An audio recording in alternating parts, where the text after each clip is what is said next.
On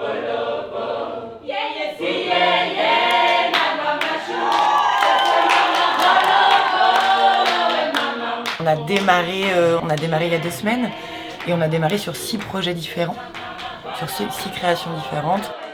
La balade décalée, c'est de faire déambuler les gens du quartier ou des habitants ou des gens qui ont envie de nous suivre dans un quartier, là c'était Paris 19.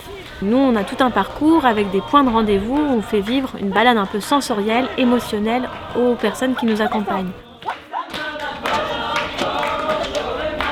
Ça fond, c'est comme un petit nuage. On a pêché des raclettes.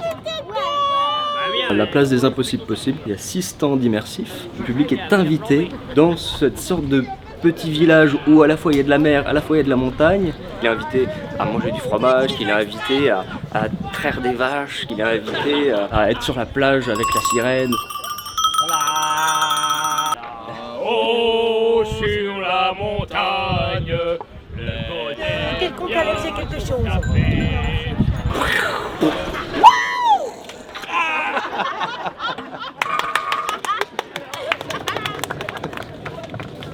La Criée, c'est les petites et grandes annonces de Margotine et Suzy. C'est 2 personnages qui viennent chaque jour à 17h30 pour crier et mégaphoner le programme et faire la météo intérieure de la place. Donc les gens sont invités à dire comment ils se sentent, s'ils sont plutôt soleil, nuage ou pluie ou tonnerre. Qui se sent soleil aujourd'hui, c'est-à-dire grande joie intérieure, un bonheur absolu? Il a passé une bonne journée? Ah, on a la team là-bas, Margotine! La criée! La criée! La criée! La criée! La criée!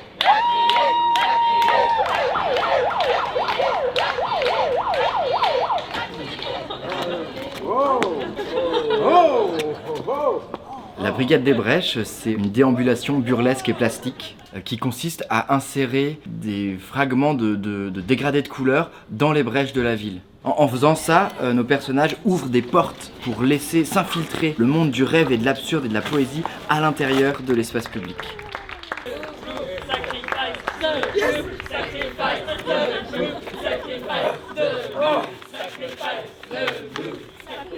C'est un métier, hein? Ah bah oui, on le connaît, hein. Oh bah on le connaît, évidemment. On va pas nous... Les micro-trottoirs, c'est une enquête publique qu'on a imaginée sur la place du marché de la place des Fêtes. Et en fait, ça consiste à interviewer les gens sur leurs rêves, autant le rêve, la nuit, les songes, que le rêve, nos désirs profonds, nos désirs intimes. Nous travaillons à réhabiliter le rêve au sein de notre société. Est-ce que vous avez un grand rêve dans la vie? Des choses que j'aimerais faire pour de vrai. Oui. Moi, j'aimerais bien partir en voyage pendant plusieurs mois, voire 1 an, avec mon chéri et ma petite pouliche. D'avoir des ailes et voler. Voilà, et d'aller où je veux. Qu'il n'y ait plus jamais de guerre. Champion olympique, richissime, gagné le Tour de France. Est-ce que vous vous souvenez peut-être d'un rêve qui vous a marqué? Je m'enfuyais, j'allais dans un autre cabanon où il y avait mon ami du lycée. Déjà des baobabs. Des baobabs, bleu, avec des feuilles violettes par contre, non bleu. Une berceuse. Oui, en créole. Les petits hommes moins qu'amandé, moins tété, moins calibali, manger ma tété. Petit dodo, papa pala, c'est maman tout seul qui dans la misère. L'idée du cabaret, c'était de venir titiller un peu les frontières entre le réel et l'irréel, de présenter un cabaret clownesque, un cabaret qui soit immersif et collectif parce qu'on est 11 et qu'on a envie de montrer ce que ça veut dire que d'être 11 au plateau. Poétique, qui qu'en veut, des choses prophétiques, qui qu'en veut, prophétique, messieurs dames, cauchemar, des cauchemars tout bizarres. Tous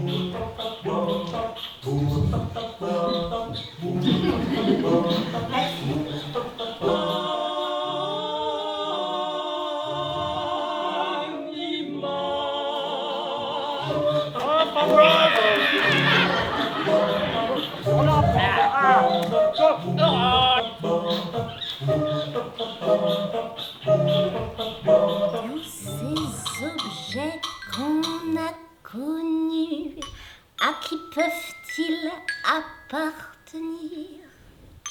Que vont-ils devenir? Oh, ça je n'en sais rien. Tout espace est exploitable différemment.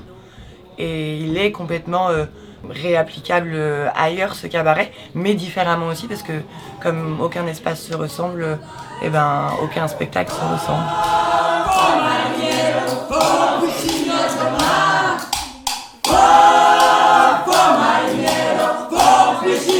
Mar.